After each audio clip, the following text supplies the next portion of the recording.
know where the treats at. Is this the passing of the torch, right? Is this what this signifies?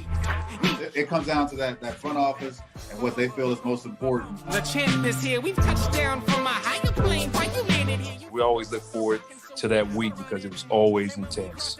You know that we ain't coming back. We got to. The man, the myth, the legend, Dante Hall. My favorite player growing up was Dante Hall. I love you guys in the show, but Dante was my guy. Get to dashing because you done on the warfare.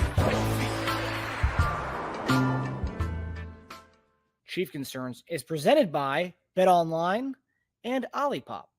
Marcus Dash here from Chief Concerns, and ladies and gentlemen, it is that time of the year. It's football season, and you know what that means?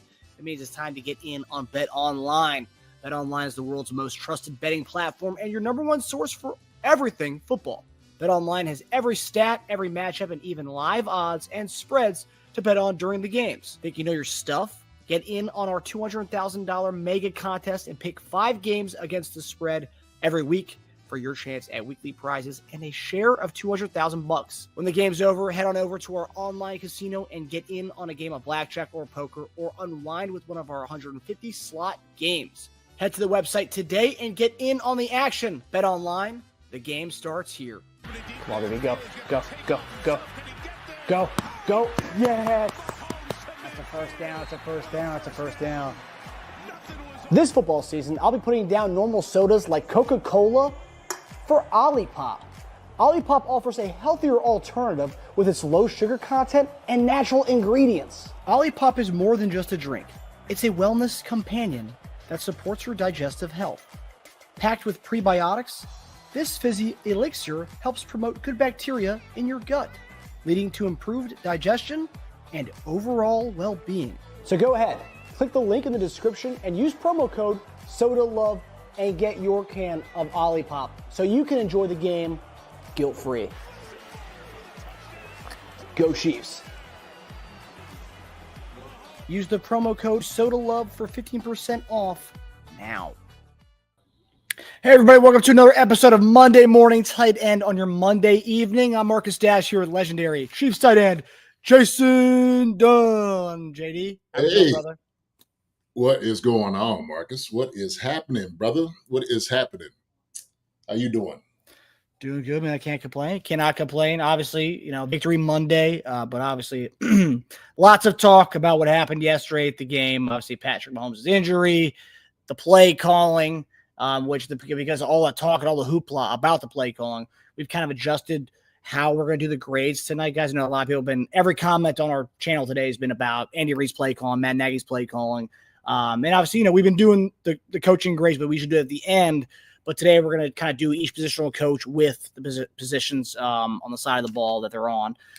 But yeah, so it's, and also the new news of Clyde Edwards-Helaire. I know you were a big fan of him, JD. And obviously he's been going through a lot this year, but what do you make of the new news of Clyde Edwards-Helaire being released from the Chiefs?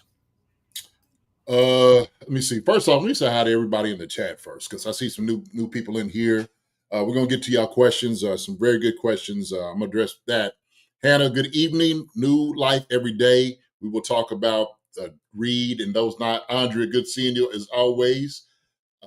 My lady, G Pick, Kevin Mars, good to see you. YB Negative, Charles Driver, I'm the Brown. Everybody's in here tonight.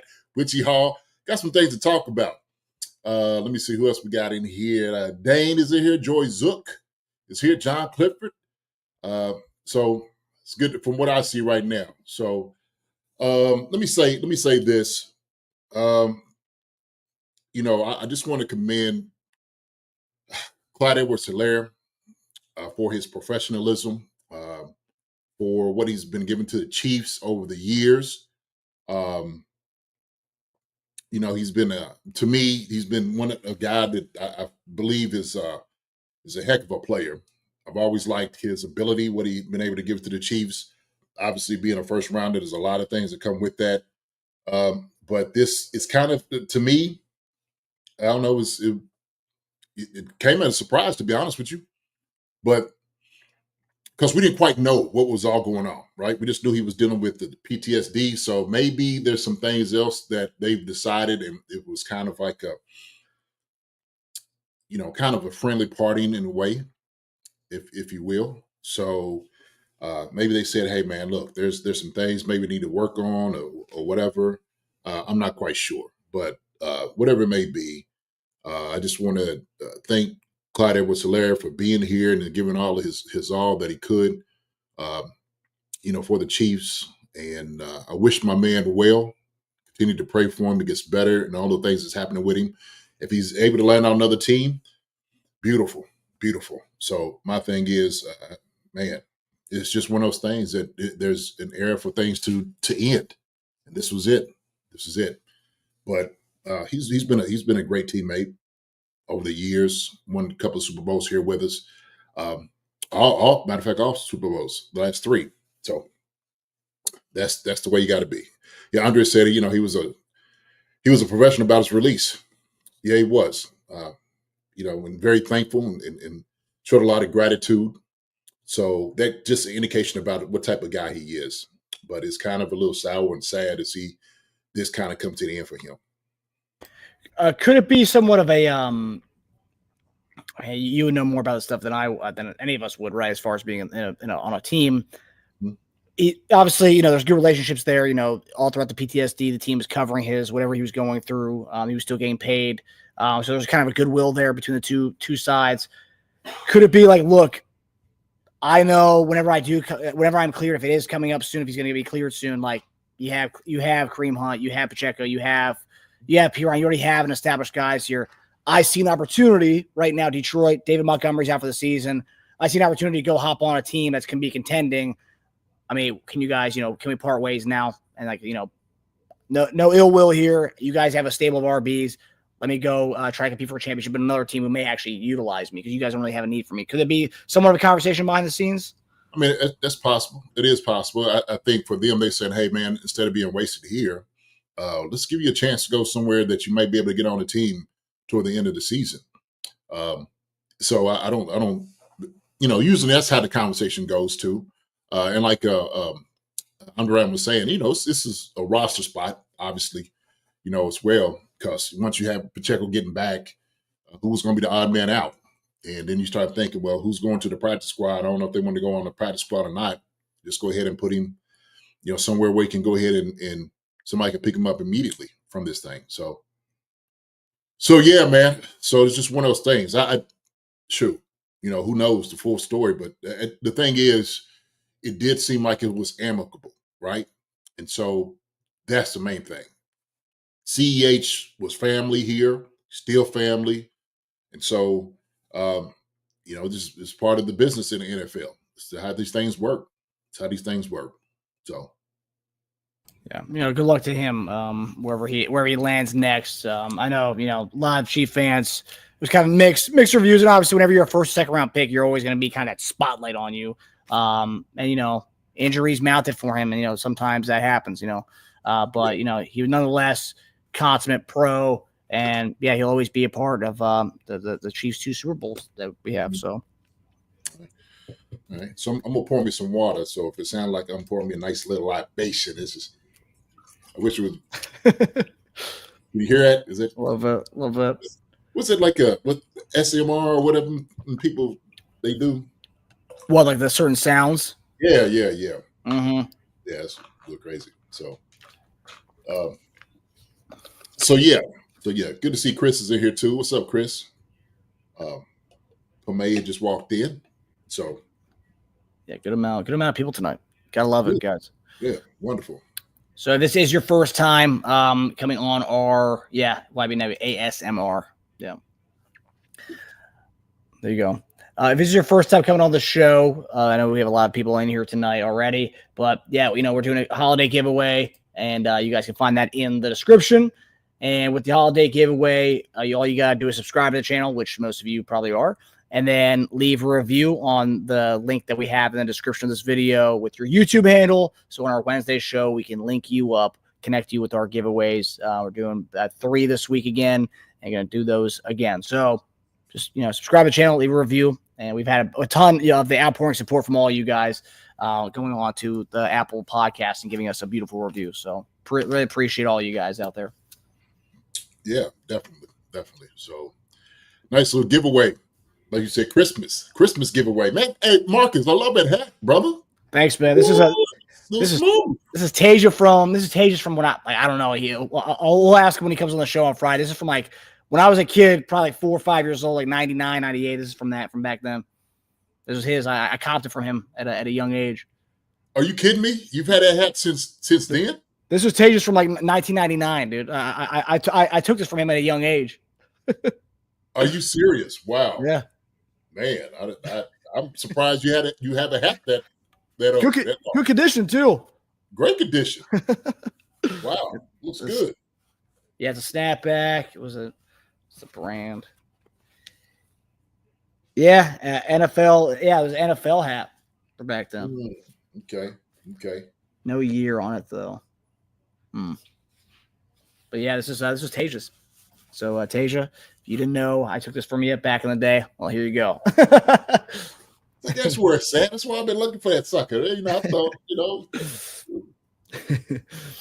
thought, Greg Rose, hey everyone, dust off the Cheetos and let's go. There you go. 1999, Andy Reid's first year in Philadelphia. Yep, and that's where JD met the guy. I did. He's big red. I met him when I was coming out. Oh, did you really? Yeah. Because he was up there at Green Bay as a tight ends coach. So I knew Andy then. So when I was coming into the draft, talked to Andy quite a few times. Oh wow, interesting. Huh, so you already had like that kind of like some talks with him. Yeah, I knew Andy back then. That's awesome. Tight ends coach, that's right. Yeah. Mark Chimera, those guys, when Mark got into it, all those things was happening. Wow. Yeah. Interesting. So you knew him when he was big cheese, then he went to big green, and they became big red. Yes. I always thought him and Holmgren looked alike anyway. So, that was the thing. Yeah, when I was a kid, I thought that was like his son. I didn't realize that was just the guy who looked like him. Yeah. But I mean, at the time, man, when I talked to Andy, they was looking to get a tight end up there. And so I was one of the guys that they were looking at.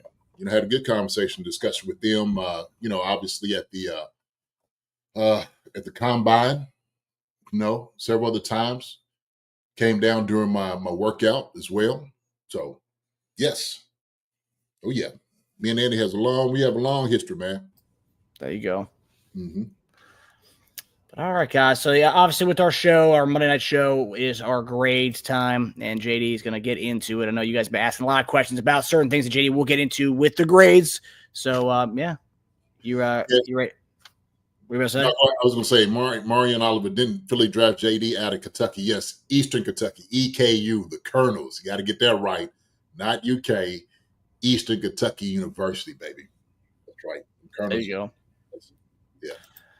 Yeah. On the Browns got a suggestion. JD, here's an idea. Rename Welcome to the Dungeon to Welcome to the Dunn with 2 N's, Jim. Yeah, everybody's been saying it, man, and I like it. I do, but this is where I'm living on right now. So. Yeah, no, I like it. Mm-hmm. Thanks for the suggestion, Amda. All right, guys. So here we go. We're going to do the grades aspect of things. So let's lock in, baby. You said it's a new format. We're gonna have a different one, huh? So we're starting off with our coaching for our offensive coaching. Oh boy, right out the gate. It was time. Fire. It was time. Goodness. Eddie and Matt Nagy's play calling yesterday. I was like, you know what? We started off with Pat too much. Let's give Pat a break. Let's start with Andy and Matt because I think spotlight needs to be on these two. Wow. Okay. All right. So Andy and Nagy. Hi, Audrey says D. Yeah, that's funny. That's good. Let me grade all my grades out. Get these things right. Okay. So, I think a lot of the question goes into, what it is that we're trying to achieve when we're out here, obviously, in our offensive philosophy. And that falls on the shoulders of Andy Reid and Matt Nagy. Who calls the plays, who's calling the plays. That's what we said. This is a collaboration of sorts with the guys. And so, obviously, the first 15, the first 25, Andy's probably more in tune to that. And Nagy kind of takes over. But those guys kind of relate to one another as far as like what they do. Our offense is not a very simple one. It's very complex. Complex meaning we run a lot of motions and do a lot of, if you will, window dressing, meaning we try to move everybody's eyes. It makes defenses um, be unsure of themselves. So that's what we try to do offensively. And the thing is, it's very effective because to make things look the same and it's completely different, right? And so, or make things look completely different and it's the same play, So we actually did that on the touchdown, the first one that we have. But with that, the contention is that Andy and Nagy, or at least this offense, our MO is throwing the football. And we want to be very effective while we're throwing the football because we have somebody back there in Patrick Mahomes, the one Andy's holding on to right now, that can sling the ball around with the best of them, and has shown that.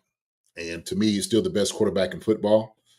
Even after they keep talking about Lamar Jackson and Justin Herbert, Burrow, and then Josh Allen, right? And Josh Allen, they're raving about what he's done this year, and he has been very incredible. Okay, but Pat is the standard. He is, without a doubt, the best in the business.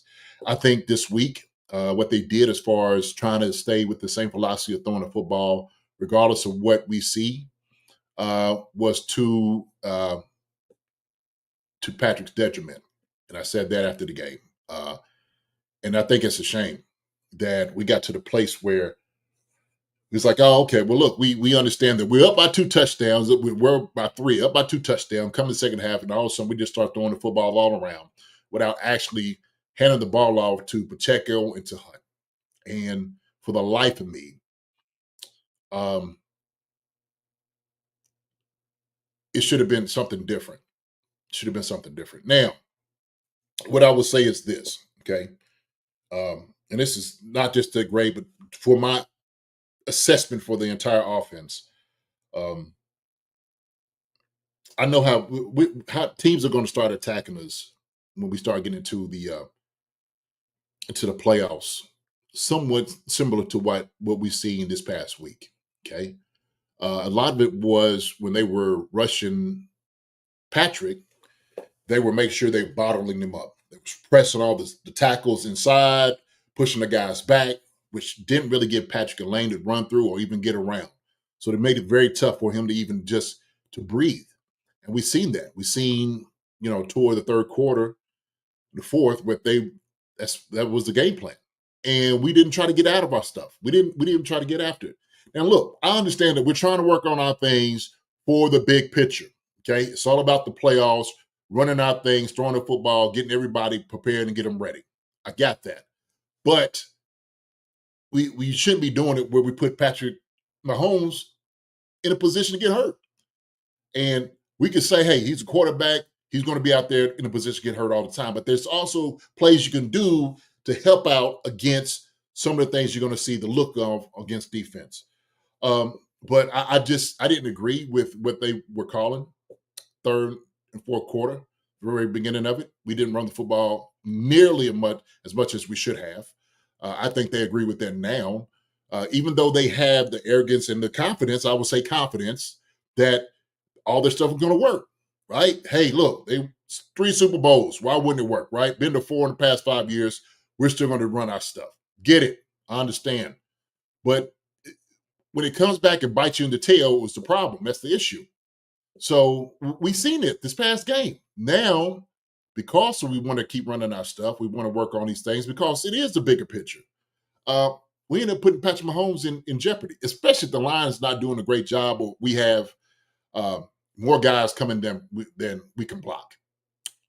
So there's kind of some things there that Andy and Nagy can do those things, and also Patrick can help himself out by getting rid of the ball faster.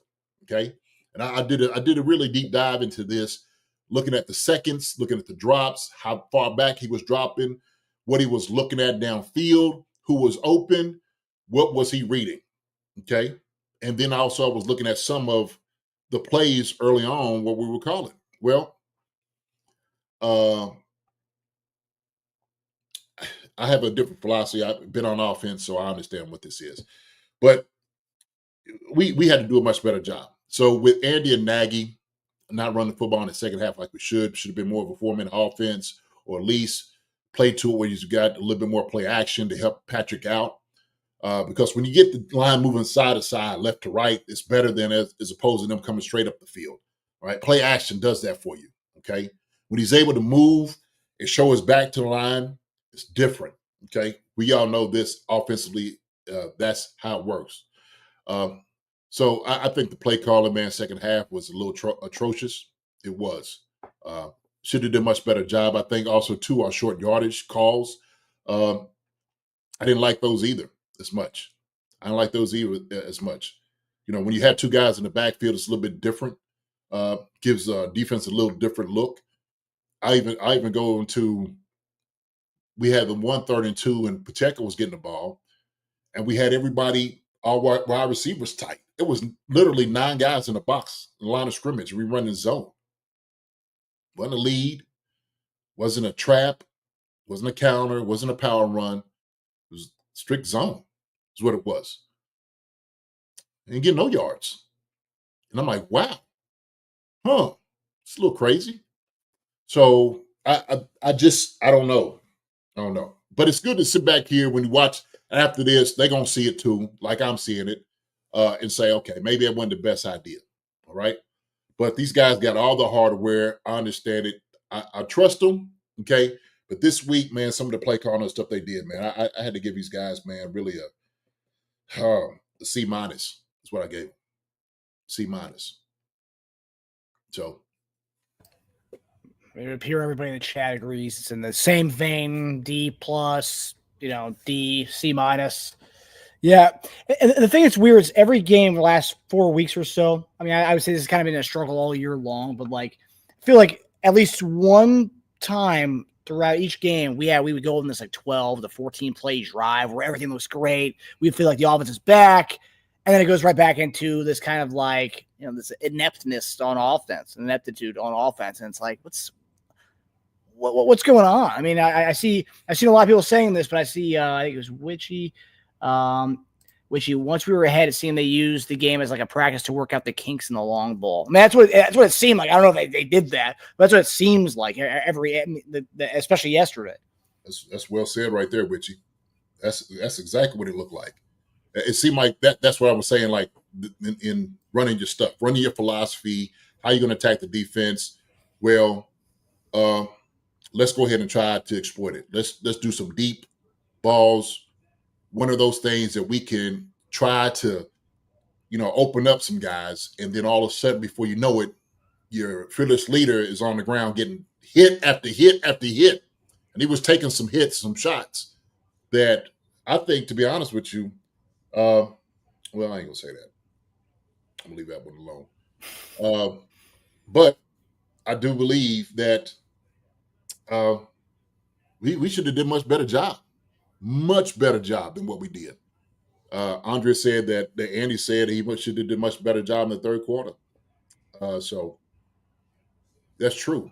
That's absolutely true. So Maria Jardins says whatever happened with Patrick is for a reason. He needs to give his whole body a rest. His being beaten this season, more protection. Yeah. Yes, I think I understand what you're saying. Yeah, he needs more rest. And I'm gonna say this right off the bat. This is me personally. I would arrest Patrick these next 2 games. I wouldn't even consider having him play these next 10 days. No, unless he's just, if the ankles is better and it reacts to the treatment that he's getting. I mean, it's a high ankle sprain, and that's something that continued to happen. It can continue to hurt because of the ligaments. I mean, high ankle sprains are the worst ankle sprains you can get on the ankle. Low ankle sprains, because everybody does them, you kind of tweak them every once in a while. They're more easier. You can kind of be able to get past that. Now, also, it depends on the degree, the severity of the ankle, the injury, to what you can do. But sometimes high ankle sprains, man, takes time. You got to tape it up, but his mobility, man, is going to be limited. That's the problem. And so this is what you don't want to linger going into, obviously, the playoffs. Because why? Because Patrick Mahomes is a quarterback that is probably one of the most underrated runners with his legs, extending the ball or extending the play with his legs. We know this. We know this. So now all of a sudden that's compromised too. That's compromised as well. So some of his magic depends on his legs. So we take that part away from him. Now, it just puts us in a worse situation than we needed to be. Put it that way. Carson Wentz, go to him. I think he's a very capable quarterback to come in. He's won some games in the NFL. Should carry Philly for a long time. Been somewhat of a journeyman these past few years. But Carson Wentz is a very capable quarterback. We got some guys around him that do a great job. Travis Kelce, Noah Gray. You got D-Hop. You got Juju. You got Xavier Worthy. We getting Hollywood Brown back. He's going to get Hollywood Brown. You got Pacheco. And you got Kareem Hunt. So he can do the job. He can do the job. But me, if it was me and my druthers, if it's me, Patrick Mahomes, you have a seat, buddy. You have a seat, okay? Go and watch your boys play these next couple of weeks and get in, and that's it. We know he's going to get a lot of rest anyway. And so you don't want him to get rusty, but you make sure that ankle is fine where it needs to be, because one thing you don't want to do is put him in too early and get re-injured. We don't want that to happen. So there are all the reports that said that Mahomes, if it was up to him, he would have gone back in. As far as if it was a playoff game, he would have come back in yesterday. If he's good to go, I think the report today, apparently if he's good to go, like if it's not that bad, a severe or high ankle sprain, he's going to play on Saturday. There's no holding him out. That's what the reports are. But I know you're saying if it was up to you, that's what you would do. But I think what the magic number is 2. So we have a 2-game lead on Buffalo, but we don't have the tiebreaker. So we need to win Houston, Pittsburgh, and then we can rest them the last game of the season because it doesn't matter anymore at that point. Unless we win Saturday and then Buffalo loses on Sunday, then it's like, okay, we don't need to play in the next 2 games. Then you don't play them that 4 days later, and you don't play them the following week. But like I said, I think we're capable of winning these out. I do want a number 1 seed. Of course, I want the number 1 seed for home. I think we will still be able to achieve that with Carson Wentz. Now, this is where we got to have some trust, man. I think Carson Wentz, man, he's a good quarterback. Big guy, strong guy. He could throw the football. Makes very good decisions. All we had to do was same thing, man, just protect him. Carson Wentz will utilize his checkdowns. I'll tell you that. That's one thing he does well. And so if he ever gets in a pickle, he has no problem giving it to the back or the tight end out in the flat. No problem whatsoever. But why don't we just establish our running game? How about we attack that? Hollywood Brown coming back too is going to help out tremendously as well. So we can push the ball down the field. Houston has a very capable defense. We know that. So you think the last 3 games, and I'm going to say this about Buffalo too. You keep talking about Buffalo's got New England twice and the Jets. Well, those are no guaranteed games for them either. Jets are going to give them a hell of a game. They're going to give him a hell of a game. If Aaron Rodgers plays like he did last time, he'll have a hell of a game. Same thing with New England. New England is the number 1 of those. It could be a trap game for Buffalo. You play them twice in that short amount of time, who's to say? Who's to say? So don't guarantee that Buffalo's going to win it. We got 2 games up on them. Shoot, I think we're very capable coming in, man, and winning those games without Pat. I do. So. Yeah, I agree. And that goes right into our guy, Patrick Mahomes, JD.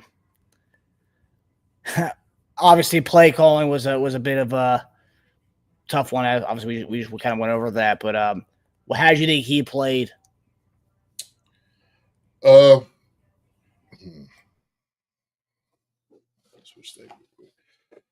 So I think Pat did a pretty decent job at times.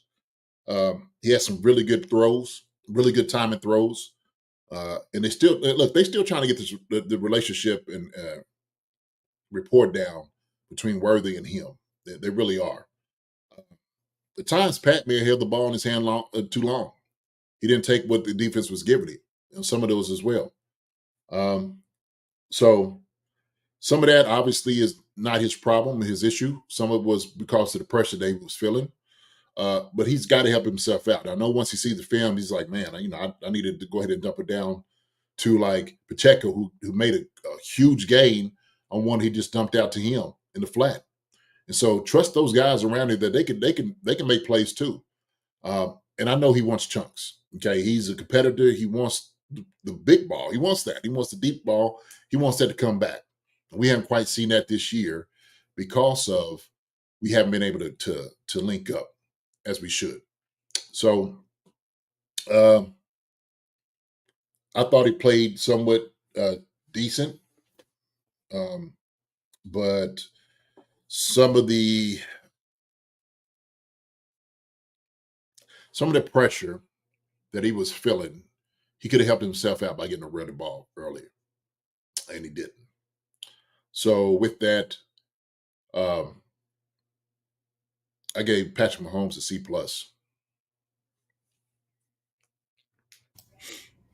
Yeah, right there with you. Dane has a C+ as well. Yeah, I mean, the weird thing was, I mean, we talked about it yesterday on the show. Like it was the first half of the game.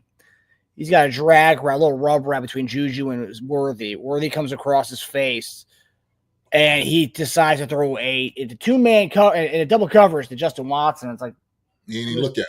It was right there. He didn't even look at it.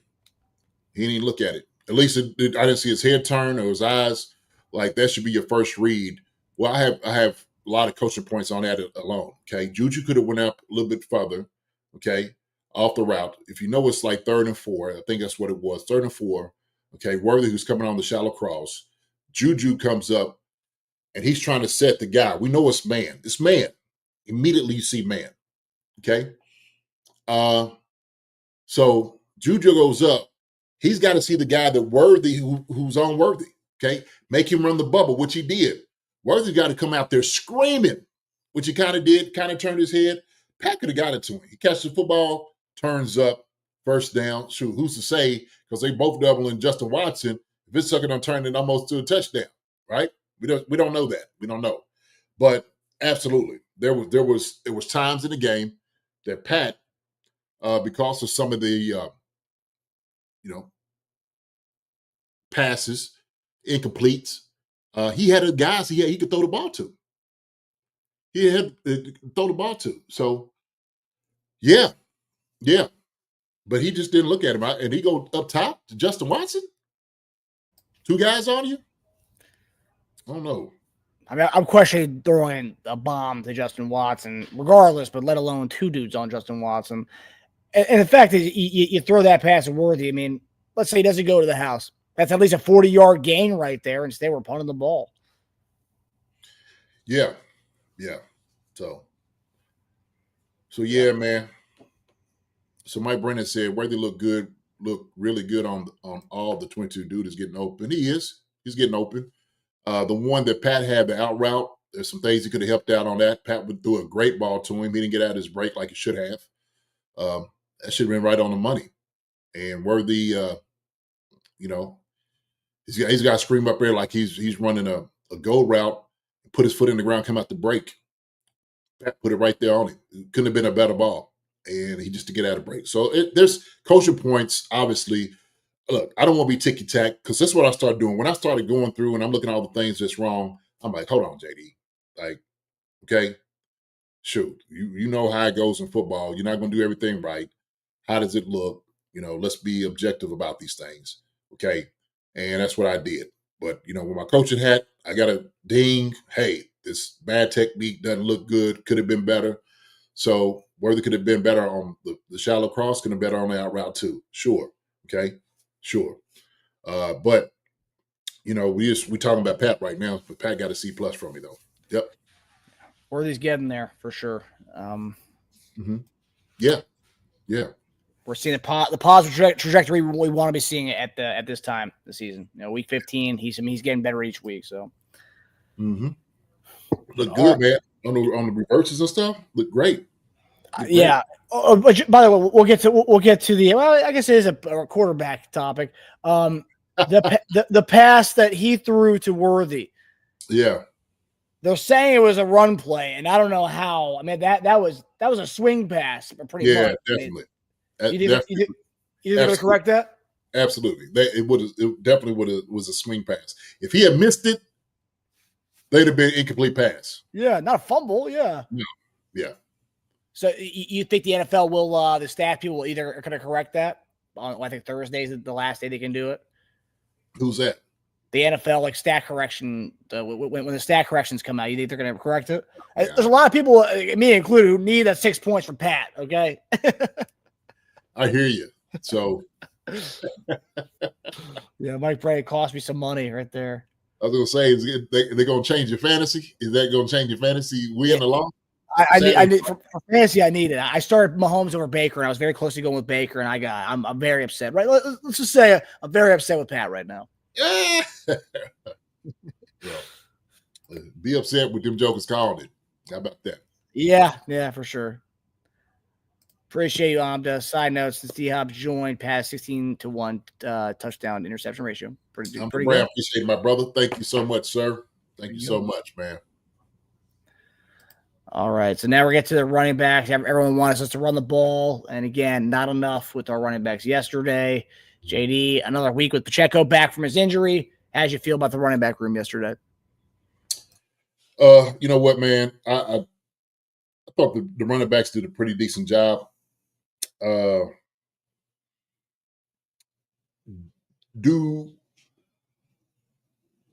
tell you what, I'll say this, okay?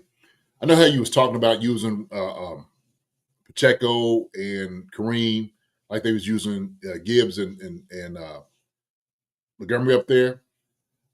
I don't think they should use them that way, okay? I think they should use them more situationally, that don't give a guy the whole series. I think bringing them in for whatever play that you want to be able to bring them in, you should do that. I think we do better that way as opposed to like series after series, right? I get you trying to get into the swing of things. And the reason I say that is because when we have Pacheco in there for 3rd and 2 and we don't get it, okay, maybe might have been better suited for a Kareem Hunt running that ball, okay? Or if we're sitting there saying, 3rd and 4, or Sam J.P. Ryan needs to be in to block more on pass protection than maybe Pacheco in particular plays, right? And I was just sitting there thinking, like, the change of pace in the series, I think, is what would be the most dangerous thing for them too, right?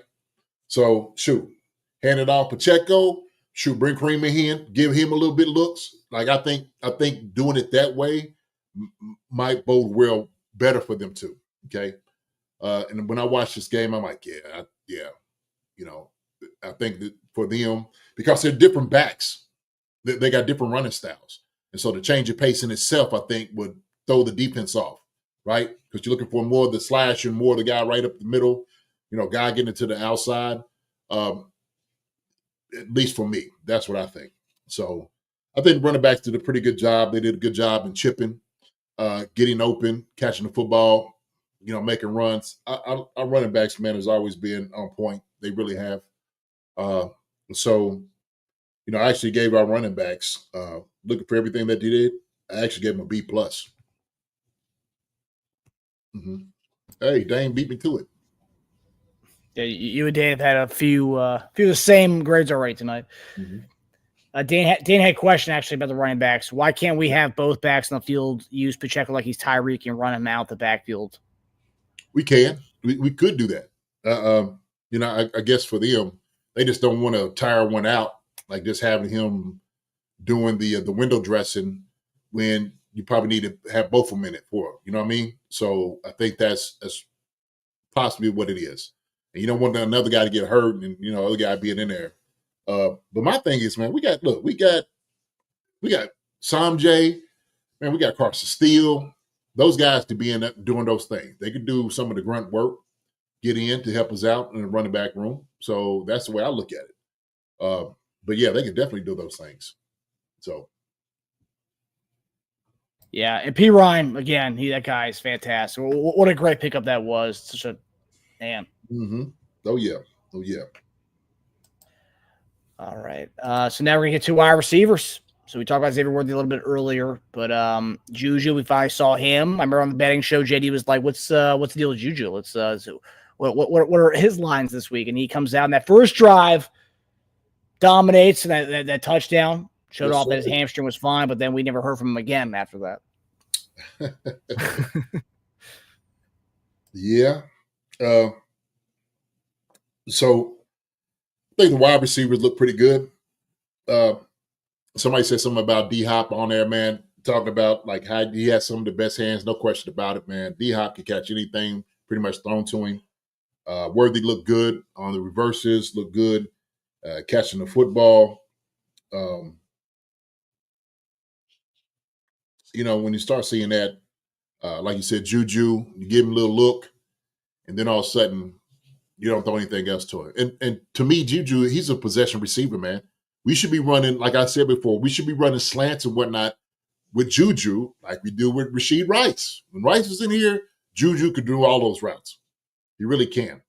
And we kind of gotten away from that, Marcus. That when we used to move the change, that was just be our bread and butter. Rashid Rice up the middle for a slant, that was it. Inside slant, money. And so he just used that big body. Juju's a big body to run through. Just throw the ball to him. He got good hands. He'll catch it. Just not really doing too much of that. I think we ran one double move with Juju. I seen him do like a whip route. Actually, that was the ball that we threw to Xavier Worthy on the deep out. And he could have came out under that. So our wide receivers, man, did a pretty good job. Sometimes in man, it's hard to tell when I'm sitting there, I'm just looking at the route combination because some look deep. Some of the things that we're trying to do, it's maybe not as much separation, but when you have man, we need to run a little bit more picks. We need to run a little bit more man beaters. And sometimes you're not doing that. But it's hard to do, man, if you're not holding the guys up. It's reality. But with that, man, the wide receivers, I gave them a B. That's what I gave them. Again, you and Dane, 4 for 4 tonight. All the grades the same so far. Is he? What? Did he? I don't know. I think he has your notebook. He definitely has your notepad or something. You guys are on the same wavelength tonight. Dang, you got a camera in here, man, looking at my grades. Yeah, he's got his drone over top. He's got his drone over top of your house right now. He's seeing right through. Marion Oliver's 6 defensive takeaways are worth a mention. Absolutely. And so the takeaways on special teams, what the guys are able to do, get the ball out of Jameis Winston's hand. We talked about this. You got to go ahead and put a lot of pressure on Jameis Winston or any quarterback for that matter. And so we seen it to us, what happened to us. So, but yeah, Hamder Brown said, Dunn, Dane sitting at St. Rose in school. Someone is cheating. Someone is cheating. I don't know who it is. Yeah. Someone is. Appreciate the love, though, Marion. Appreciate it, buddy. Thanks, Marion. Appreciate it. All right, so now we get to our favorite position group, tight ends. I think I gotta say that Travis Kelce's shoe game yesterday was an A+. So I don't know what grade you're gonna give him, but I'll say his cleat game, A+. He's been coming out hard this year with his cleats, man. The red and yellow cleats were a couple of weeks ago, the J11s. Yes, sir. Yes, sir. He's on one. The Nike's hooking him up with some nice custom cleats. I'll tell you that. Oh yeah. I'm fire, man. I gotta get my hands on them jokers somehow, some way. So they do look good. Tight ends wise, man. I tell you what, when we run man, our man beater is Travis Kelce. He's still getting open. He's still, looking like the same guy. Some of them, sometimes he looks like really, really good. And other times, you see him like, okay, shoot, maybe the little wiggle is not quite as there as it used to be, but it's still effective. He's still effective on doing it. So he's catching the football, trying to be on the same page with Pat. Noah Gray scores a touchdown. Tight ends, man, step up like they should. Did a decent job blocking. Decent job blocking. Could have been a little bit more here and there. But Travis, man, and Noah, solid as ever. Somebody mentioned, how come we're not trying to get Travis Kelce involved more than we needed to? And to be honest with you, we are. We're trying to get him involved. there's times Travis is running out there, he's just getting double teamed. And obviously they're going to make sure, because that's Pat's go-to guy, that they're going to try to cover him up. Everybody else run man and shoot, see how it works. And I see that. I see that, they don't mind going man on D-Hop, because they're wondering like, hey man, is he still fast enough to get out of the break?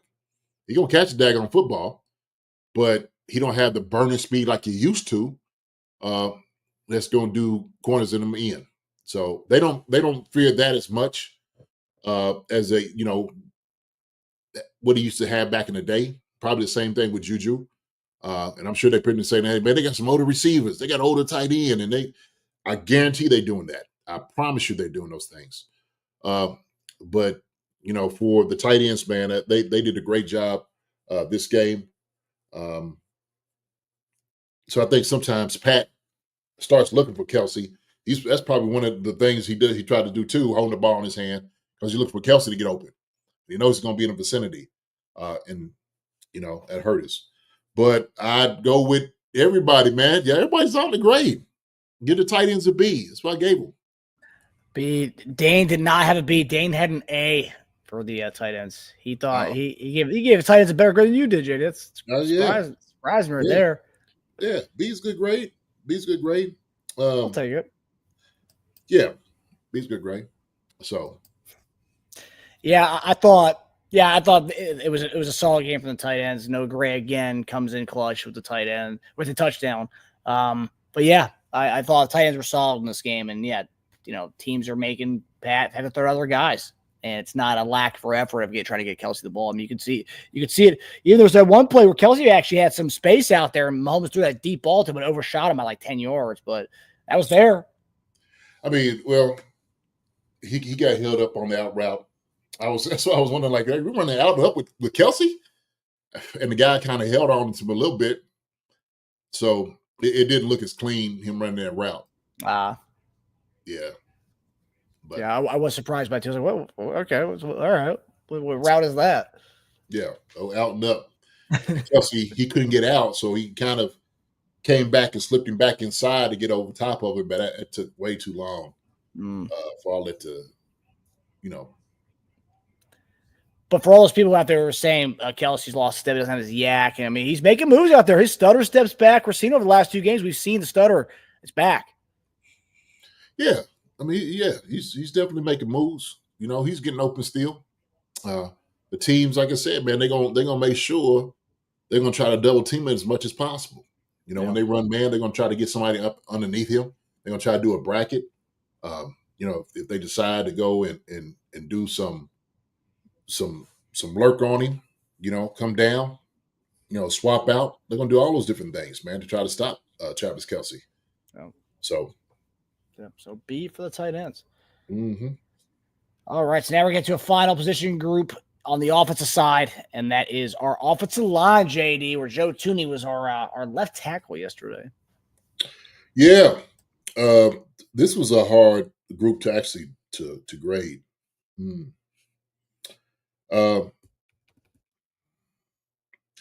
First off, Joe Tooney did a good job, did a pretty decent job for what he was called for him to do. And I'm telling you, man, he had a tough task on his hand, a very tough task on his hand. Myles Garrett is one of the most premier pass rushers in the NFL right now. So he's top 5. You could have him shoot top 2, to be honest with you. For what he gives, he's probably one or two in this league, and definitely top 3, without a doubt. And so he was bringing a lot of heat. So what toward the end of the game, when they start passing the football, what he started doing, not only him, but the defensive coordinator said, hey, man, y'all line up wide outside and just push the pocket. That's what we want you to do. And so he started doing is just going straight down the middle of Joe Tooney and start throwing him off his butt. And so we've seen that. Everybody's converging his pocket like they was condensing it to the point where Pat just felt smothered. He couldn't go anywhere.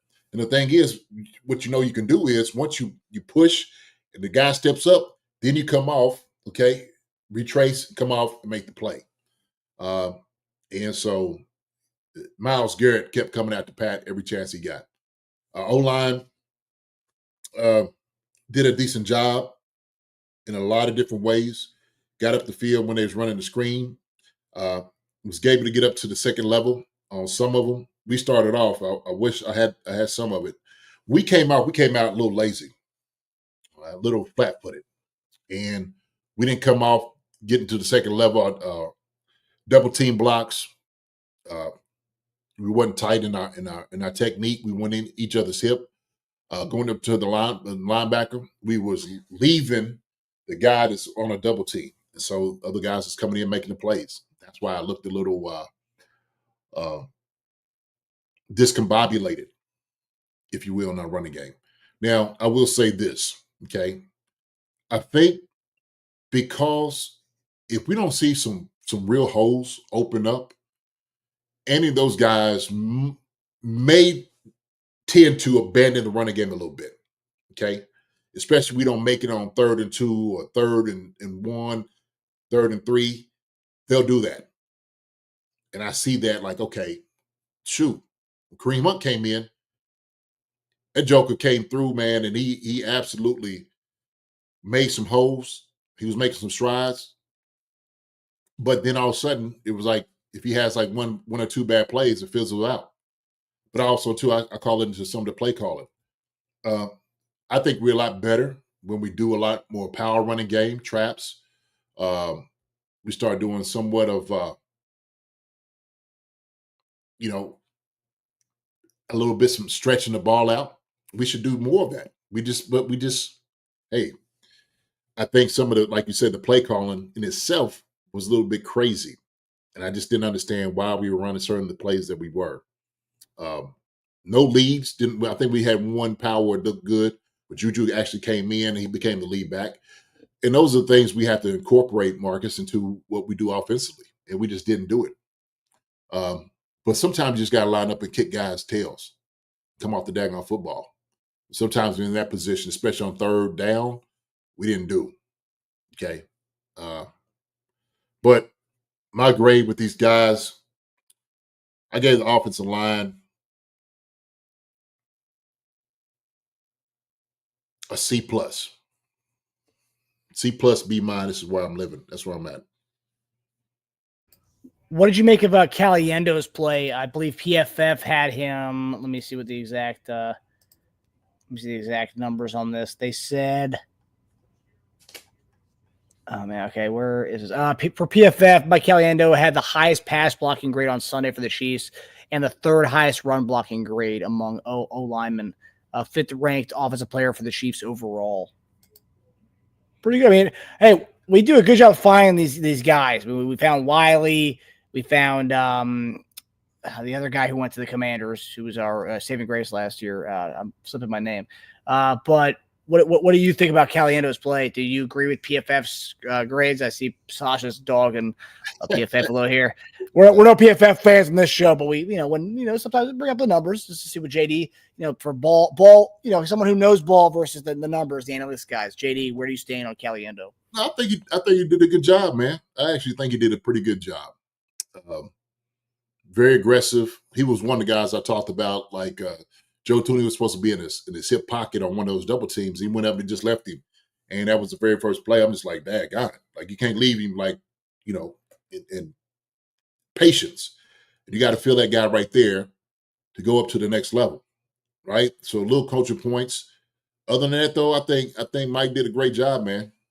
I think he did a good job, really decent job this game. So, what was killing us on the offensive line was when they spiked the defensive end, and this has been all year, okay? And it's tough for offensive lines to pick us up, but it's just speaking. When you spike the defensive end and the defense tackle wraps around, because I've seen a couple times that's what they wanted to do. So once you spike, Pat bails out. Well, that defense tackles come all the way around, and it's going to hit him mouth like, here I am. And that's very tough. That's very tough. But they ran it against our offensive line, man, and to success.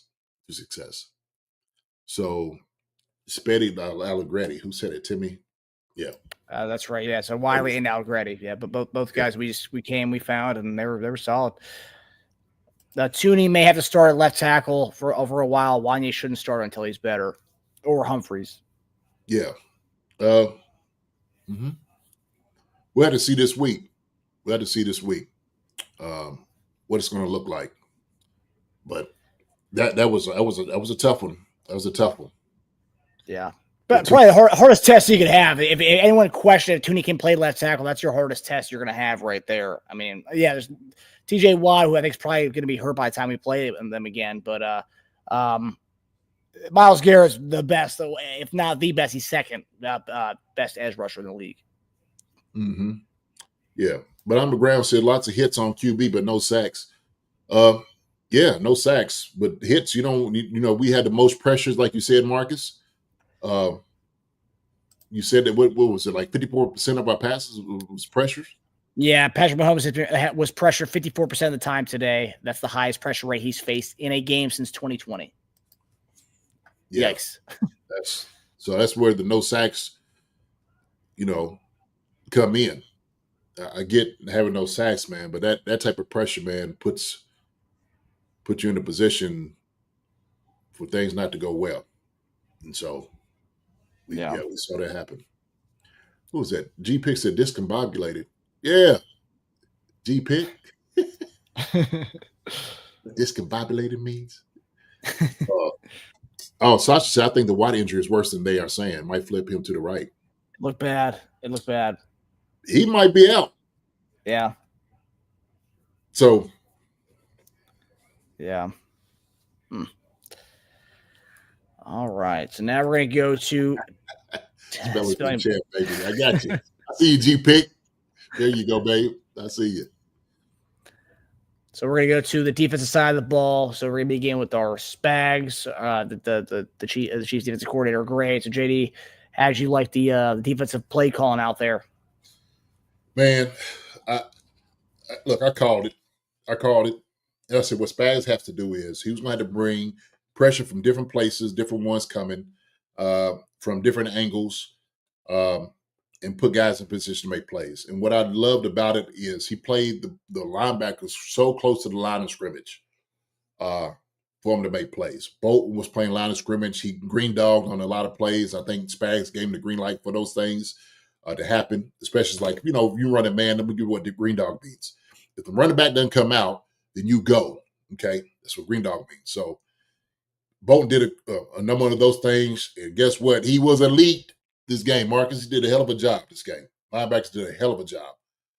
And so Spags putting this thing together really worked. It really did. Spags, man, called an amazing game. Amazing games. Guys just had to be in a position to make plays, and they were. So Spags, man, and those guys, I'm gonna give Spags, man, a B+. So Spags got. Yeah, no, 100%. Probably one of the better games. I will say, and this is also I see people saying like a Bleacher Report, a lot of comments where you guys are trying to give the Chiefs defense so much credit. It's Jameis Winston you guys play against. Okay, the guy gives the ball up a lot, so you guys shouldn't be that happy about this. But nonetheless, while he does do that, Jameis Winston also has been putting up yards and touchdowns on every team he's played so far. So yes. While he did give up interceptions, he's done that to a lot of other teams. He also has given up 400 yards and like 4 touchdowns on top of the throwing 3 or 4 interceptions, and he did not do that. So, right, people want to ignore that part of it. Yeah, and look, and the reality is, some of those guys just dropped the football. Jameis Winston throwing one, which looked like cover 2. Okay, the one deep, and I seen Bolton carrying the wide receiver up. Man, they did a good job. Spags put in a position to make plays. I mean, that's what you want to be able to do. Doesn't matter if he's playing Jameis Winston or not. Doesn't matter. Yep. So, Jameis Winston, who was that they beat? Nobody was talking about how bad Jameis Winston was then. Maybe Baltimore and Pittsburgh? Yeah. Yeah. Who? Baltimore and Pittsburgh. Who? Baltimore. Jameis Winston beat Baltimore and he beat Pittsburgh. Both teams in the playoffs. Okay. Yeah. Ridiculous to make it. You know what I mean? Come on, man. Come Yeah. on. So, All right, so we're gonna get to individually the position groups. I've seen you guys talk about Bolton in the chat and D-line in the chat. So JD, we've been waiting for Karlaftis to come alive and show something this year. You know, he's coming close on sacks, but he's not finishing. We didn't say a regression, but it seemed like it was kind of he was kind of stunted at where he was last year. We didn't see any kind of growth. In this game, he comes out, gives us 2 sacks, man. gives us 2 sacks. You talking about somebody who was playing relentless? We needed a game like this from Karlaftis. We really did. And so he came and he delivered. He did a great job pursuing Jameis Winston all game. And so Karlaftis is one of those guys, man, look like he just plays better in that type of weather.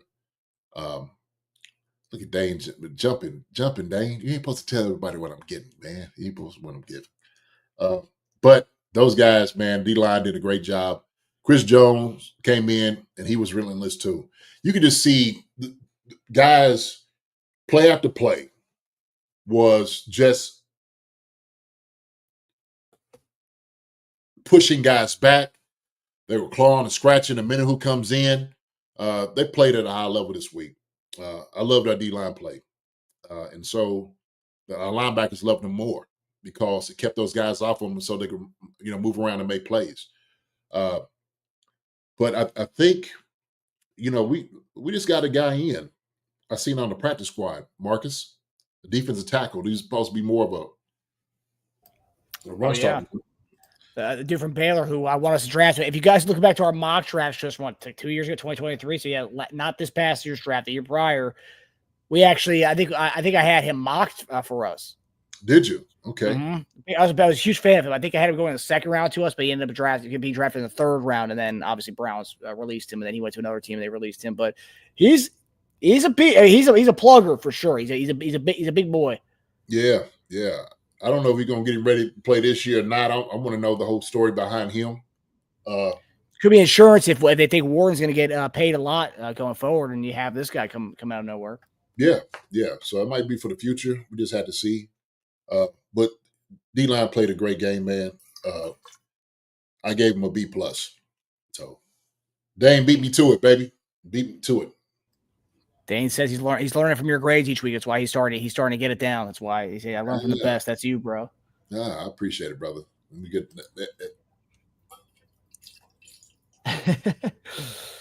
ASMR, whatever it is. There you go. You don't get paid for that? I can't believe them jokers get paid for it. It's crazy. Yo. Crazy. It's a different world, man. It's a different world. It is a different world. If I could just be like it, I'm talking to you this way. We should do a whole episode doing that, JD, talking like that. Yeah. Well, I could give you the deep sound too, whatever it is, right? So autosensory means, yeah, right. Autosensory. Okay. There you go. Yes, Sasha, autosensory. Yeah. It's crazy. It's crazy stuff though. It's good. I don't know. Whatever you like, I guess. Yeah. So there's something for everybody, I guess. But Omenahu played great, and I think Omenahu coming back, and it's no coincidence why the D-line's looking so good. And then Dane brings me a good point. What about Uche? Another healthy scratch. What's going on? Could there be let me ask you this, because I've seen some people kind of talking about there may be a disconnect between Spags and Veach. When a GM likes a guy, right, he's obviously talking to the defensive staff. I mean, is that generally before I sign a guy? Let's say I'm the GM, JD, and you're the GM, and I'm the DC. You go out to, hey, I'm gonna trade for Josh Uche. Am I doing that move before I talk to my DC, and saying you're gonna make it work, kind of thing? Am I just kind of like, or am I gonna talk to you, say, hey, do you like him? Should I go after him and get your word from it, and then or just am I going rogue and trading for a guy and not talking to my Spags until after I bring him in? I would assume that Veach is talking to these guys. Absolutely. He's talking to Andy. Andy's getting it from his offensive coordinator, their needs, who they can use. Because you're just not going to bring – Veach ain't just going to bring a guy because he likes him. He's going to do it because any of those guys sign off on it as well. So he's definitely going to go and talk to him like, hey, man, what do you think about this guy? We're kind of looking at him, what he gives. And that's why you have scouting departments and whatnot. All those guys do a great job. Like, interacting with one another, okay, and passing along information that they needed. So I think Uche is a guy that he could be utilized.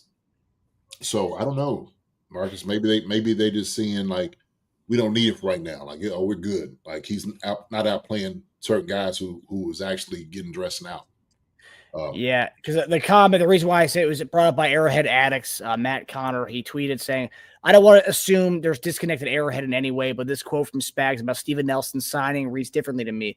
When thinking about the Cam Thomas and Josh Uche failed to work out, does this read oddly to you? Are there comm issues at play? So this is the quote from Spags. Quote, I talked to him about it. I don't know how it all transpired. I didn't ask all those questions, said Spags. I'm assuming Brett Veach just kind of researched it and it developed, and he made a decision to give it a shot. So we'll see where it goes. It's so ground level right now that I don't really have too much insight, to be honest with you. He was talking about the trade to Steven Nelson. Who said that? That was Spags and talking about the Steven Nelson trade. But the tweet was from Matt Connor of Arrowhead Addict, just saying there might be. He said he got that there were some communication issues between the two of them. I didn't get that. I just felt like Spags didn't really know what behind the scenes of getting Steven Nelson on board to bring him on to Kansas City, and whatever works out, how it works out. I don't think there's any communications at play, problems at play, based on that.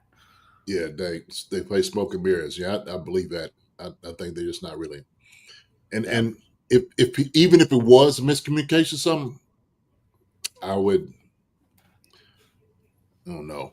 I wouldn't say that that's full-hearted truth on some things. So yeah. Well, and also too, like some guys just don't work out. Like if Cam Thomas can't work out, I mean, like, yeah, maybe Veach thought he was talented enough. It didn't work out. Josh Uche, he thought he was talented enough to work in our system. Just doesn't work out. Doesn't mean that he's not going to Spags. I mean, clearly Josh Uche is a talented guy, just may not work. And for whatever reason, he's getting healthy scratches. I mean, sometimes it just doesn't work. Yeah. I mean, and if they are making decisions on, guys without Spags stuff in the room, then, do you trust Veach? Sure. You had to trust them. You trust them all during the draft, getting guys in here. And so as a coach, let me say this, okay? And then let's put this to bed. As a coach and coordinator, your job is to get guys in position to make plays, okay? You make sure that they're ready to play in the game, that you're coaching them up so they can be the best for the team they can possibly be.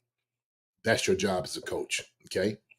So you don't have to make all the decisions out there. There's guys out there to make the decision. That's how these things work.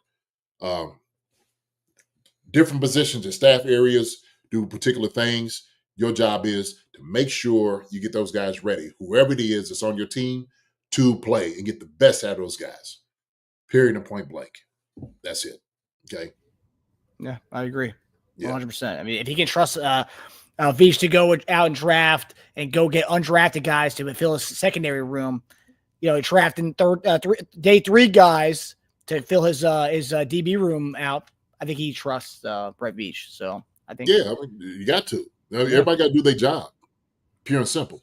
Yep. You can't all of a sudden, I don't want this guy here. Not what? Wait a minute. Hey, that's not your job. Your job is not to call who you don't want here or not want here. Your job is to get this guy ready to play. That's what we need for you to do. And if everybody's doing their job, then we're going to do fine. Right? So, and if he's just sitting there saying, like, I didn't really have a say in it, like, if we, then when we get ready, he's on the team. That's what I'm going to do. I'm going to get him developed. I'm going to get him, prepared to play football. And so he's got to be able to play in the scheme that Spags playing, that he wants. Brent Veach can't tell Spags what to do on defense. That's not his job. So everybody has a part to play in this thing. Okay? Have a part to play. Yeah, it would be one thing if it was Andy Reid, but this is our defensive coordinator. I'm not poo-pooing the defensive coordinator, but I'm saying it'd be one thing if this is Andy Reid saying that. It's our defensive coordinator. I'm not poo-pooing the defensive coordinator. I'm just saying that there's different tiers, right? Andy obviously has a big-time control over what's going on in Kansas City. And if that quote comes from Andy Reid, then I'm like, oh, okay, that's interesting that he's not really talking to the head coach about who he's bringing in. That's interesting. Yeah, he definitely talked to Andy. Oh, yeah. Andy's the one signing off on that. Absolutely. Andy, you best believe ain't nothing passing through that thing without Andy knowing it. That's not going to happen. And No. I can tell you that right now. That's a promise. I guarantee that for sure. Well, Now, that's apparently what happened with Dorsey. The end of the Dorsey era. Dorsey ended up releasing Jeremy Maclin without talking to Andy Reid about it. As soon as Andy Reid found out about that, Andy Reid goes to Hunt, and we know what happened. Brett Veach becomes the guy. well, hey, I meant nobody goes past me. Nobody. I don't care who it is. So yeah, man. But yeah, Spags, your job is to make sure, get the guys in here prepared to play these things. You got a job to do. They got a job to do. Everybody's got a job to do. So that's the way it works. Yep, 100%. All right, so JD, you gave some love to Nick Bolton, elite Nick Bolton. Yeah, you were flexing at home. I bet when you saw Nick Bolton doing his thing yesterday, the interception, stripping that ball out of Chubb's hands. Man, I don't have to flex because I already know who the guy is. You know what I mean? Hey, man, you don't have to flex or stand on the table for a guy when you already know who the guy, what he represents. So that's been easy. It's been easy, man, to talk about Nick Bolton. He was all over the field. Him and Drew Tranquil and Chanel, they all played a good game. So my thing with them, as long as the defensive line does their job, talking about doing their job and their responsibilities, our linebackers are going to be able to flow. They're going to be able to go in, make tackles, be able to see what's going on. And I love that Bolton has that ability to green dog when he needs to. And so when we start getting into the playoffs, we'll see what this is going to turn into. And I think Spags has put on a little bit more saying, hey, look, let's make sure that we give a look to Bolton if you do need a spot, maybe a Josh Allen or Lamar Jackson, if you will, right? If that has to be the case. So I love it. I love him playing closer to the line of scrimmage, and it seemed like that was purposeful. So, Marcus, we had to realize that this game, obviously, they think they're going to beat Cleveland, okay? They believe that. So, yeah, let's try some things, okay, that we want to work on. And Sasha said it earlier, Witchy said that, I think, said it earlier. You want to work on things that you had to work on during the playoffs. It's almost like a practice game, if you will. Now, we know it's not practice. Things can happen on Sunday night. But when you start going up in the game, let's put this thing in there and just go see what this package looks like. So I love it.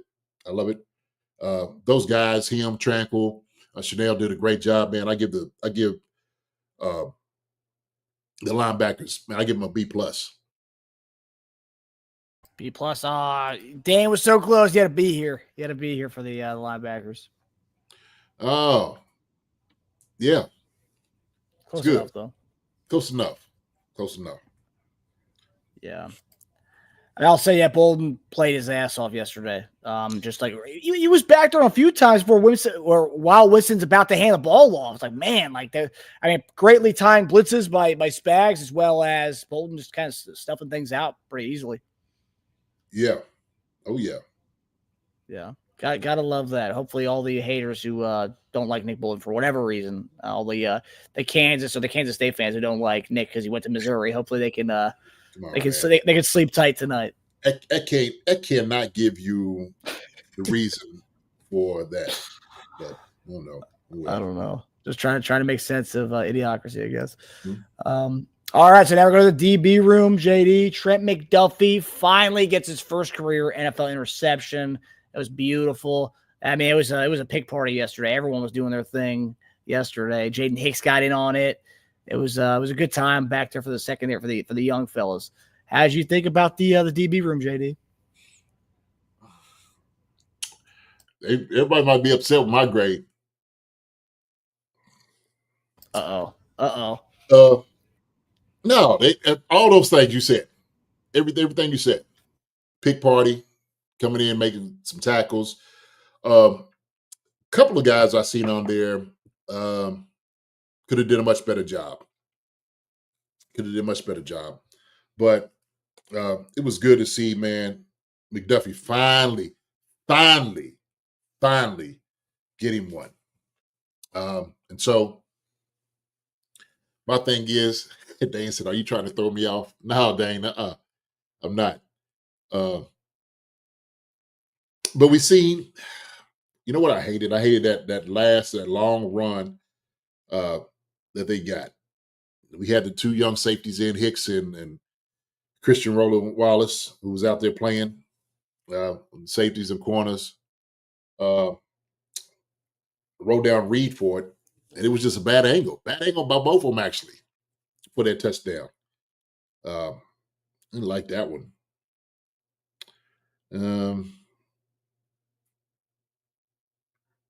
So I'll go into the coaching part of it, what I saw. And I'm actually, after I get off of here, I'm gonna call my guy, Vernon Dean, up, talk to him a little bit about some of the things I saw too. And what else? Oh man. So some of the things I saw, technique wise, the fundamentals, we could have did a much better job. Okay, and I'm talking about Joshua Williams. Much better jobs with his hands. Got to get his hands up. Got to be more aggressive with his hands. Okay, got to be. Same thing. Cook got the interception.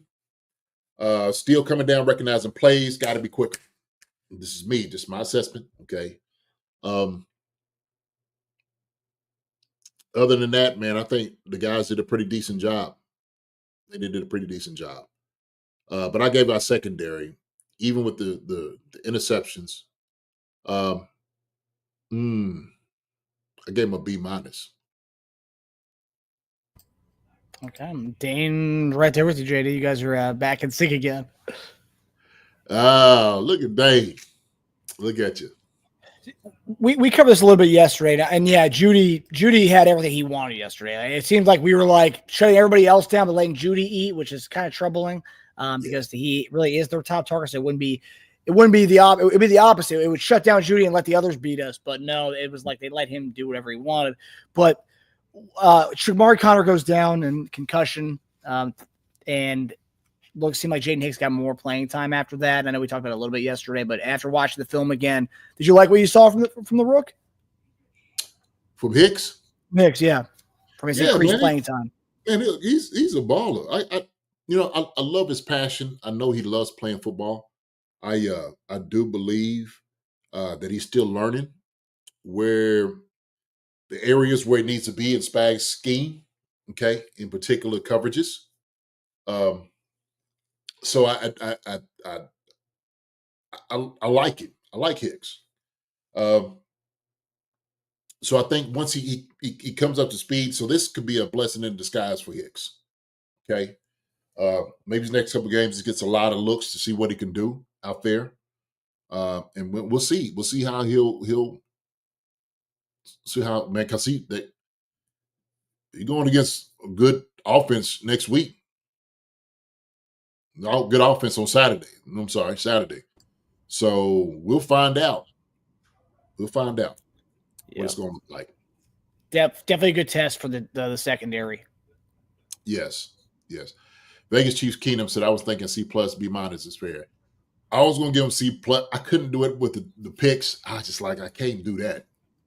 Vegas Chief Kingdom. I mean, you're right there with me. So B-, technique and stuff, I think it just need to be a little bit better. But these next few weeks, I think we'll get to see a much better defense. Nelson comes in, okay. We'll see what that's going to look like, right? So, yeah, just having Nelson in there as another a guy in the rotation who's a veteran, that's going to help a lot. Just having that person in there as a rotational. That's going to help out tremendously, man. It's going to help out tremendously. So you'll see a whole different like energy out there with him playing. Okay. Yeah. And so sometimes when you don't get things right, there's a little bit of uncertainty that happens. So, but I think Nelson you'll see some of that veteran flair out there for sure. Yeah. All right, so now we're gonna get to our final two. We got Dave Tobe, and we got the special teams right after this. So, JD, how did you think Dave Tobe had the guys humming on special teams yesterday?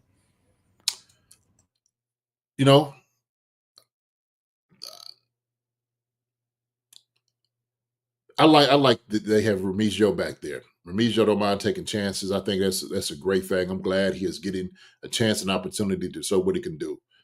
Uh, you just gotta make sure, man. Hey, man, don't screw nothing up. Don't take any unnecessary chance you don't need to trying to make a play. But he's doing a good job. Dave, man, shoot, same thing. But I told you about Spags, putting guys in position to make plays. It's all about those guys, covering, getting guys, getting their hands on guys when they're going down, being in a hip pocket. That's on the guys. Dave is doing a good job. So I'm gonna give Dave a B. You know. And something too, it's like I'm not knocking McColl. McColl, he's gotten paid. He was a high pick. Remigio was an undrafted guy. He's not getting paid a lot of money comparatively to what McColl has made. And I think there's something to the punt returner being a guy who hasn't been giving everything, a guy who's kind of a grinder kind of guy. And Dante is a good example of that. I mean, yes, obviously you can't compare Dante Hall's moves to Remigio, but Nah. you can't compare him at all. But I'm just saying, as far as the hunger is there, as far as a guy who hasn't really been given anything in the NFL, he kind of has to earn his thing. And I do like that element coming from the punt returner, kick returner guy. And I feel like, and it comes from taking chances, especially being a punt returner. Being a punt returner is very scary. And whether you're doing it in high school, you're doing it in college, you're doing it in the NFL, very scary out there. These guys are coming, and you got to split second decision to make that move. Either call a fair catch, you're going to try to take a chance on it. And you got guys coming down there at you. So yeah, I do like the fact that we do have a guy who is a hungry dude who's our punt returner. I love that. Yeah, I do too. And I agree with everything you said. Absolutely. Because they have a whole different mindset to when they approach it. So yeah, I like Remigio being back there. So he'll make guys miss. That's why I love it. He's get up the field and get positive yards. And what I've seen is since he's been back there, it seems like we had a lot more positive yards than we have been before. Really. Yeah. There's no dancing around with him. He'll see a lane and he's gone. He's up through it. So I like it. Yeah. I like seeing a dude up through like that. Yeah, it seems like he's trying to return everything back there. He's not letting that ball bounce. I feel like when McColl was back there, I feel like the ball bounced. I'm not knocking McColl. I just felt like it's kind of feeling. I haven't looked at the numbers yet, but I feel like he was letting the ball bounce a lot more. And I feel like he wants that ball, man. He's taking every opportunity to touch that ball, which you gotta love that. Mm-hmm. Yeah, Sasha says desperation lends itself to the success of a dangerous position. Exactly, 100%.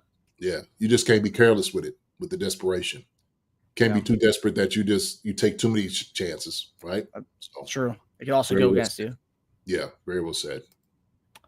All right, so finally, special teams, Grey J. We talked about it a little bit. Lawrence Tynes, our friend of the show, your former teammate, talked about how he's very odd, the whole landing on his left leg, and that continued yesterday. And I think I want to see. He was 3 for 3 on extra points yesterday, so obviously, but I think on that kick specifically, I think it was highlighted a little bit more just because the long snapper and your punter weren't out there yet. And I think kickers are very routine oriented. His routine was kind of messed up there. I feel like there was kind of something off there. But Lawrence Tynes thinks it's odd he's landing on his left leg still. When you get used to doing something, it's habitual. It's hard to get out of that. And like I said, before this injury, I wasn't really paying attention to how he was landing on his plant leg, but that's what he's doing. And so if he cleaned it out and it's supposed to be good, what the doctor said, hey man, why can't I keep doing it? And so it's just part of his the transition that he's making. You see it, you stand up, you kick it, you land on your knee. He probably said, man, I've been doing this for years. I don't want to change it up now because it throws me off. If I don't land on it, it might throw me off a little bit. So as long as they don't get hurt again, man, he's fine with me. I ain't no problem with it. But I think that one was a little rushed. He shouldn't have missed it. The reason they got this grade is because of Nico Remigio, more so than anything else. Risa kicked one, got a little bit too deep. It could have been off the guys that was covering. I think also, too, someone has said up here, I think Vegas Chief Kingdom said it. Where you at? Kick return coverage wasn't great. It wasn't. I do like Remigio as a returner. Me too. And that one with the kick return, too many yards. Somebody was their responsibility, lane responsibility, was lacking. Should have never happened. Should have never happened. And I was just like, oh man, this way too much. It didn't make any sense for them to get a return like that against us. So I actually give our guys, man, I give them a B minus. And I'm looking at. I just went to 2020 because I know you and I talked about it. But it looks like if you go back a year, he's been landing on his fault or he's landing on it. I went to Getty Images. I put Harrison Butker 2020, and he's not landing on his knee. He's not. Well, he was doing it last year. Yeah, he was doing it last year. He was obviously great last year. I'm not knocking. I'm just saying he's obviously changed. There's been some either. I know some people are trying to tie it to the injury, or it's just a change in his routine and the way he's doing things. I don't know. Because he's standing up on all his follow throughs in 2020. He's not bowing down at all. He's not going down to his knee. Interesting. Yeah, it's weird. But hey, I mean, it's worked for him at this point. I know a lot of people just thought it was tied to the injury that he's had. Maybe they just didn't, finally clean it up, and I don't know, but yeah. Is Buckner okay? Why is Reese still handling kickoffs? Because he's not. He's got to go down and tackle and cover. And if his knee's not good enough to do all those things, don't put him out there for it. Okay. Good point. If he's a little banged up, there's no way. And if Justin Reed's able to do it, he's capable of doing those things, which he did a good job. That's fine. That's fine. I'd rather have Justin Reed 100% than a Buckner at 80, 85. Trying to go down and make a tackle. That's detrimental. Yeah, it's a good point. Yeah. Big Cheese Kingdom. I didn't think of that. Thumbs up. Mm-hmm. It's what you do. You come when you watch the show, you learn a lot from it. JD was guys. For a lot of you guys who are new to the show, JD just wasn't a tight end. He was a badass, maybe one of the best blocking tight ends of all time. Special teams coach we're talking about here. Mm-hmm. He knows all faces of the game, guys. All faces of the game, man. Wide receiver coach, O-line coach, tight end coach, you name it. OC for a little bit. Did it all. So. All right. It is interesting though. I was looking at the pictures here. I'm looking at follow through, and he's standing up. Yeah, you see a little bit of there is kind of somewhat of a bend, but no, it's not going all the way to the ground like he's doing like he's stretching with pregame. Okay. Huh. Whatever he's been doing, it's been working for him. So I'm not gonna knock the guy as long as he's healthy. I'm okay with it. Shoot, if I go get a big old pillow and put it on his knee, say, "Hey man, can I pull this out here?" Oh no, it'd be funny. But so yeah, man, that's a grades for this week. So I want to end this. I'm saying, for all the things that we see, some issues with the Chiefs, some things that is very concerning for us. Maybe offensively, maybe the O-line. They need to get their things together because up front is where we're going to win this game. Obviously, having Patrick Mahomes being healthy is vital to where it takes us. Utilizing the run game is going to be something that we have to decide to inject into our offense a little bit more. Okay, because there would be no reason why we're not using Pacheco and Kareem Hunt more than what we're doing. And I think Andy and those guys, they understand it. They're going to get to that place of running the football. We're going to be pretty good at it when all said and done.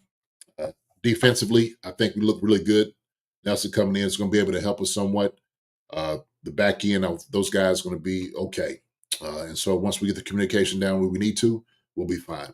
I think we match up really well with any team that we'll face. One thing you're not going to be able to do, you're not going to be able to score 40-something points on the Chiefs like you see everybody else. And Buffalo's doing them with those guys. It's not going to happen. And I want everybody to understand, okay, and I'm going to just give y'all a vote of confidence from JD that we still got the best team in football. We do. And so even though Buffalo looks good, they scoring a lot of different points and stuff like that, they had to go to the lengths on 4th and 2 to beat us. They knew that, and we was up in their house. So we got guys back that they didn't get to see. We didn't have a Pacheco. We didn't have an Amenahu. Okay. We didn't have a Nelson. We didn't have a Hollywood Brown. Those guys, they're going to be the difference makers. Okay. As well as the guys that we already got here in the room that's played them before. So for us, our fearless leader, once he gets back, he is healthy. We're going to be a hard one to contend with. I'm telling you. So we're still Super Bowl bound, baby. We are still Super Bowl bound. And so y'all just be glad in it. We'll be fine. You got one loss. Okay. But for me, JD, I'd rest Pat. I'd rest him. All right. So fair. And I think Wednesday's show, I think you need to bring out the wheelbarrow story. I think some people need to hear it, JD. I think it's time to bring out the wheelbarrow, or unless you want to wait till the playoffs, right before the playoffs begins. But I think some people need to hear the wheelbarrow story. I do want to give a shout out to our guy on the Brown. Thanks, Chiefs family. Lost my sister this morning. Thanks for giving me some normalcy to my day. Really sorry, man. I'm the Brown. I tell you what, man, my heart aches for you. I know exactly how that feels. Just say that, man, I get emotional. I lost one of my sisters last year. Very tough thing to deal with, man. But praying for you, my brother. Absolutely praying for you that God just restores just the peace, and joy and happiness in your life right now in a tough time. But we're giving you all the love and hugs that we possibly can, man, during this difficult time, my brother. And so if you need anything, man, you know where to come find the love. I know you're being surrounded by it right now. But I just ask right now that we just continue that God just continues to watch over and bless you and your family during this time, man. So, you got people right here supporting you. Okay, my brother. I just want to tell you, man, love you. All right, love you, man. Love you, buddy. Send our love to you and your family, man. Yeah, absolutely, my brother. Absolutely. Deep heart, love and prayers to you. So, yeah. But I'm sure you've been a good brother to her, man. The depths and the love, continue to hold on to that. All the memories, all the things, man, that she gave to you all. Yeah. Mm-hmm. We love you, Amda. You're part of our family, man. All of you guys are part of our family, and I love seeing all the touching comments you guys have. We have each other's backs in the Chief Concerns world. Mm-hmm. Yeah, most definitely. So I'm good to see everybody and just praying for him and stuff. So y'all continue to do that for Amda Brown, our brother out here as well. So if any of you are going through anything, any struggle or whatnot, we're here for each and every one of you. Yep. So 100%. 100%. All right, guys. Well, that does it for us on this Monday morning tight end show. We'll be back on Wednesday night to preview the upcoming Saturday game against the Houston Texans. JD, close us out, brother. Hey, man, like I said, it was good to hear about this, this win. Everybody just y'all just make sure we just stay confident in that everything's gonna be fine. And so with that being said, we come back on Wednesday, talk a little bit about what we're gonna see on Saturday, of course. Talk about some of the news that we are seeing through the week with the Chiefs. See how Pat is doing and everybody else. And we'll just continue to support these guys. But with that, just want to tell you, Dane, G-Pig, Marion Oliver, let me see who we got. Maria De Jones, Sweetie, Mike Brennan, Kevin Morris, Neff, good seeing you out here, Neff. John Clifford, Vegas Chief Kingdom, G-Pig, Mike Brennan, About Time, Greg Rose, Timmy 123, John Clifford, About Time. I know Witchy Hall, Sarah 73, Andrea. See who else we got on here. I'm trying to go through. I said John Clifford, Vegas Chief Kingdom as well. YB Negative, Sasha's on here. We didn't. Who else we get to see? See Marion Oliver, I think already. But you know how it is. If I didn't get to say your name, we appreciate you, love you coming in and checking us out, listening to us, just talking about the Chiefs, run our mouths a little bit. My brother, I wanted to leave you last. I'm the Brown. Just let you know, my brother, once again, that we are praying for you. We just ask our Heavenly Father to watch over you and your family, giving you your prayers and our love. But each and every one of you all, y'all take care of each other. God bless. We love you all. We will see you all on Wednesday. And so keep sending your prayers and your hugs out to our guy. I'm the Brown man. All right. Marcus, my brother, I love you. Love you, man. Love you All too, right. buddy. Love you Okay. too, man. Y'all All take right, everybody. care. All right. Have a good night, everyone. Yo, absolutely. All right. Let's go Chiefs, baby. That's what it's going to be. Let's Come on, go. baby. Let's get it. We'll see you guys Wednesday. Okay. Take it easy, Y'all take everybody. care. Hi, everybody. Thanks for watching. Subscribe here to get the latest from the show. Also, be sure to check out the best clips from Chief Concerns. And if you prefer to listen to the show, subscribe and follow us on Apple Podcasts, Spotify, and anywhere else you get your podcasts.